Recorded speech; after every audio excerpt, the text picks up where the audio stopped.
ونسلم على رسوله النبي الأمين المكين الحنين الكريم الرؤوف الرحيم أما بعد فأعوذ بالله من الشيطان الرجيم بسم الله الرحمن الرحيم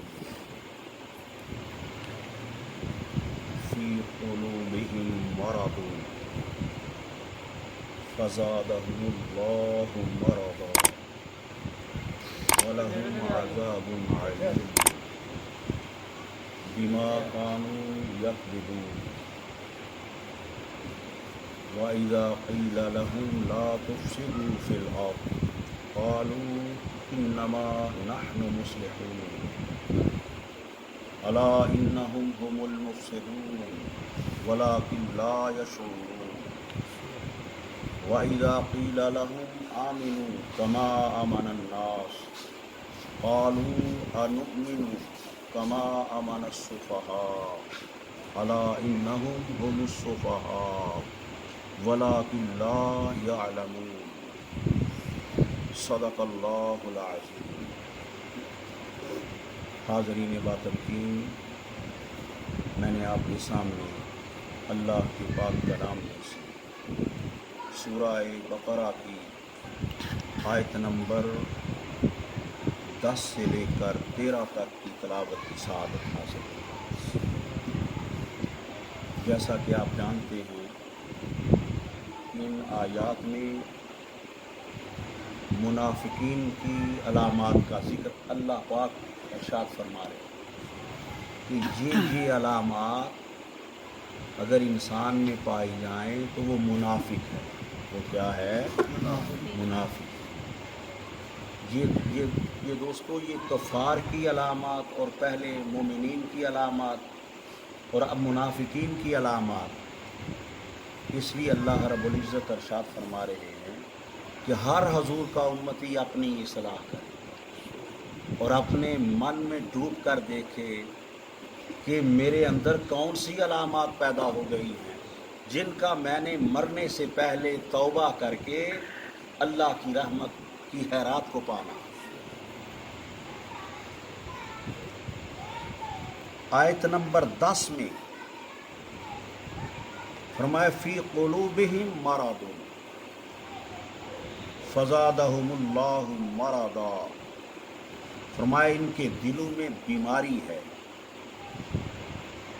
اور فزادہم اللہ مرضا، پس اللہ نے ان کی بیماری کو اور بڑھا دیا۔ وَلَهُمْ عَذَابٌ عَلِيمٌ، اور ان کے لیے دردناک عذاب ہے۔ بِمَا كَانُوا يَكْذِبُونَ، اس وجہ سے کہ وہ جھوٹ بولتے ہیں۔ دوستو، اس آیہ کریمہ میں 3 چیزوں کا بیان ہوا۔ پہلی چیز فی قلوبہم مرض، اس میں پتہ چلا کہ منافقت یہ دل کی بیماری ہے۔ فزادہم اللہ مرضا، اور اللہ ان کی اس بیماری کو اور بڑھاتا ہے، اور بڑھا دیا ہے اس نے۔ بھئی اس کی کیا وجہ ہے؟ اس کی وجہ ہے کہ ان کے دل میں حضور کی محبت کا فقدان ہے اور آقا کی قدر و منزلت کا انکار ہے اور اہل اللہ کی بے ادبی ہے۔ یہ قلبی امراض کے سارے اسباب ہیں۔ اللہ ان کے دل کی بیماری کو کم کیوں نہیں کرتا؟ کیونکہ یہ وہ کو پٹی نہیں لگاتے۔ زخم جو ہو گیا، بیمار جو ہو گیا دل، اس کی کوئی دوائی لے تو تب وہ شفا ملے۔ بیماری اگر جسم بیمار ہو جائے تو دوستو ہم انجیکشن لگواتے ہیں، بیماری کا علاج کرتے ہیں۔ تو یہ علاج، دل بیمار ہو گیا، دل کو بیماری لائق ہو گئی، تو دل کی بیماری کا علاج تو سچی توبہ تھی۔ کیا تھا؟ التائب من الذنب کمن لا ذنب لہ، اے میرے اللہ، میرے دل میں یہ بیماری پیدا ہو گئی ہے اور میرے مولا اپنے محبوب کے صدقے اس بیماری سے مجھے شفا دے۔ یہ تھا اس کا علاج۔ تو وہ تو یہ توبہ کر نہیں رہے، یہ منافق جو ہیں یہ توبہ نہیں کر رہے۔ اللہ نے ان کی بیماری کو اور بڑھا دیا ہے اور فرمایا وَلَهُمْ عَذَابٌ عَلِيمٌ، اور ان کے لیے دردناک عذاب ہے، بِمَا كَانُوا يَكْذِبُونَ، اس وجہ سے کہ وہ جھوٹ بولتے ہیں۔ منافق کو جھوٹ بولنے کی وجہ سے یہ دردناک عذاب کی وعید سنائی گئی۔ اور دوستو اگلی آیت میں فرمایا وَإِذَا قِيلَ لَهُمْ لَا تُفْسِدُوا فِي الْأَرْضِ قَالُوا إِنَّمَا نَحْنُ مُصْلِحُونَ، آیت نمبر 11 میں فرمایا جب ان سے کہا جاتا ہے کہ لا تفسدوا فی الارض، کہ زمین میں فساد برپا نہ کرو، تو قالو کہتے ہیں انما نحن مصلحون، ہم ہی تو اصلاح کرنے والے ہیں، ہم تو اصلاح کر رہے ہیں۔ بھئی یہ منافق کفار کے پاس جاتے ان کے سرداروں کے پاس، اور جب ان سے کہا جاتا وہ کلمہ بھی پڑھ لیا، اور پھر بھی منافقوں کافروں کے پاس جاتے سرداروں کے پاس، تو یہ کیا کہتے انما نحن مصلحون، اور بھائی ہم تو ان کی اصلاح کے لیے گئے تھے، ہو سکتا ہے صراط مستقیم پہ آ جائے، ہم تو اصلاح کے لیے گئے تھے۔ لیکن اللہ پاک کیا فرماتے الا انہم ہم المفسدون ولکن لا یشعرون، فرمایا آگاہ ہو جاؤ، یہی لوگ حقیقت میں فساد کرنے والے، مگر ولکن لا یشعرون، مگر انہیں اس کا احساس تک نہیں کہ ہم کر کیا رہے ہیں۔ اس کی آگے وضاحت کی جاتی ہے، اس کی آگے وضاحت اللہ پاک فرماتے ہیں وَإِذَا قِيلَ لَهُمْ آمِنُوا، اور جب ان سے کہا جاتا ہے وہ ایمان لے آؤ۔ ایمان کس کا نام ہے؟ بخاری اور مسلم اٹھا کر دیکھیں، لا یؤمن احدکم حتی اکون احب علیہ من والدہ وولدہ والناس اجمعین، بخاری اور مسلم کی متفق علیہ روایت۔ فرمایا تم میں سے اس وقت تک کوئی مومن نہیں ہو سکتا جب تک اپنے والدین، اپنی اولاد اور والناس اجمعین، اور ساری ہی انسانیت سے بڑھ کر مجھ سے محبت نہ کرے، مجھ سے محبت نہ کرے۔ تو جب ان سے کہا جاتا ہے، جب کہا جاتا ہے کہ آمنو، ایمان لے آؤ، اپنے دل میں حضور کی محبت کا چراغ تم بھی جلا لو، کما آمن الناس، اور جس طرح ابو بکر و عمر و عثمان و علی بلال و طلحہ نے جلا لیا، اور جیسے دوسرے لوگ ایمان لے آئے۔ الناس سے مراد یہاں صحابہ اکرام مراد ہیں، حضرت ابو بکر صدیق ہے، حضرت عمر فاروق ہے، عثمان ذو النورین ہے۔ وہ دیکھو فرمایا اس طرح ایمان لاؤ کہ اللہ کے پیارے محبوب کی اشارہ ابرو پر مال کی بات ہوتی ہے، مال لے آتے ہیں۔ اللہ کا پیارا حبیب جان کی بات کرتے ہیں، جان لے آتے ہیں ہتھیلی پہ رکھ کے۔ تو دوستوں فرمایا جب ان سے کہا جاتا ہے وَإِذَا قِيلَ لَهُمْ آمِنُوا، جب ان سے کہا جاتا ہے ایمان لاؤ، کما آمن الناس، جیسے دوسرے لوگ ایمان لے آئے ہیں، تو قالو، یہ کہتے ہیں انؤمن، کیا ہم ایمان لے آئیں، کما آمن السفہاء، کیا ہم اسی طرح ایمان لے آئیں جس طرح وہ بے وقوف ایمان لے آئے ہیں۔ استغفر اللہ، نعوذ باللہ، صحابہ اکرام کو بے وقوف ایمان لے آئے ہیں۔ قربان جائے اللہ کی محبتوں کی، جو اسے اپنے محبوب اور اپنے محبوب کے یاروں سے۔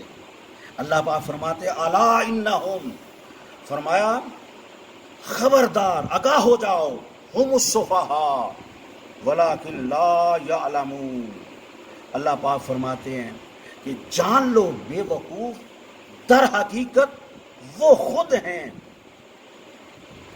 وَلَٰكِن لَا يَعْلَمُونَ، لیکن انہیں اپنی بے وقوفی اور ہلکے پن کا علم نہیں، بے وقوف تو خود ہیں۔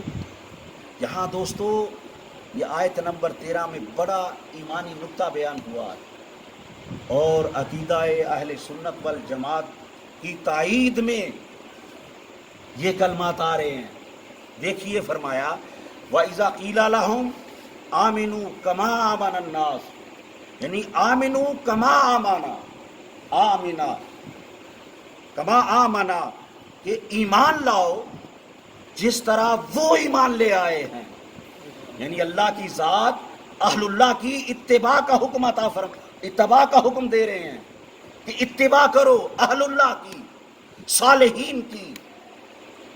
اور دوستو آج اہل سنت والجماعت ہی، آقا نے فرمایا تھا 73 فرقے ہوں گے میری امت میں، ان میں سے ایک جنتی ہوگا۔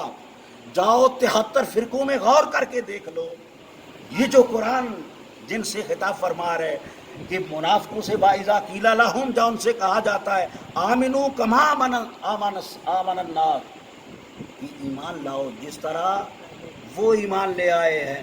کون؟ ابو بکر و عمر و عثمان و علی، یعنی اتباع صالحین کا قرآن حکم دے رہا ہے۔ تو آج اتباع صالحین کس فرقے میں ہے؟ اہل سنت والجماعت میں۔ باقی سارے فرقے اتباع صالحین کا انحراف کرتے ہیں۔ بھائی رافضی دیکھ لو، رافضی یہ شیعہ، یہ دیکھ لو، یہ حضور کے صحابہ اکرام رضوان اللہ تعالی علیہم اجمعین کی اتباع سے انحراف کرتے ہیں۔ اور خارجی دیکھ لو، وہ آقا علیہ الصلوۃ والسلام کی آل پاک اطہار کی اتباع سے انحراف کرتے ہیں۔ اور یہ وہابی دیکھ لو، یہ امام اہل سنت امام اعظم امام ابو حنیفہ کی اتباع سے انحراف کرتے ہیں۔ یہ جو غیر مقلد ہیں، یہ تقلید کی بات کریں تو مذاق کرتے ہیں۔ اور آپ غور کرتے جائیں، جتنے فرقے ہیں یہ اتباع سے انکار کرتے ہیں سوائے اہل سنت والجماعت۔ یہ اتباع صالحین ہے۔ تو اللہ پاک فرما رہے ہیں ایسا ایمان لاؤ، ان کی اتباع کرو، ان کی کما، تو یہ کہتے ہیں کما آمن السفہاء انؤمن، قالوا انؤمن کما آمن السفہاء، ہم اس طرح ایمان لے آئے جس طرح وہ بیوقوف ایمان لے آئے۔ تو اہل اللہ کو اور صالحین کو بیوقوف کہنا دوستو، اور ان کی بے ادبی کرنا، یہ پرانی روش آ رہی ہے، یہ نیا کام نہیں۔ اہل اللہ کو بے وقوف سمجھنا اور اپنے آپ کو عقل مند سمجھنا، یہ پرانی روش ہے، قرآن بیان کر رہا ہے۔ اور فرمایا لا انہم هم السفہاء ولکن لا یعلمون، فرمایا جان لو بے وقوف در حقیقت یہی ہے۔ بھائی بے وقوف کون ہوا؟ جس کو میرا خدا کہے یا بے وقوف خود کہے دوسرے کو، ایمان والوں کو۔ تو حضرت ابو بکر و عمر و عثمان و علی، بلال و طلحہ، خباب و خبیب، حضور کے غلاموں کو استغفر اللہ نعوذ باللہ یہ بے ادبی کر رہا ہے۔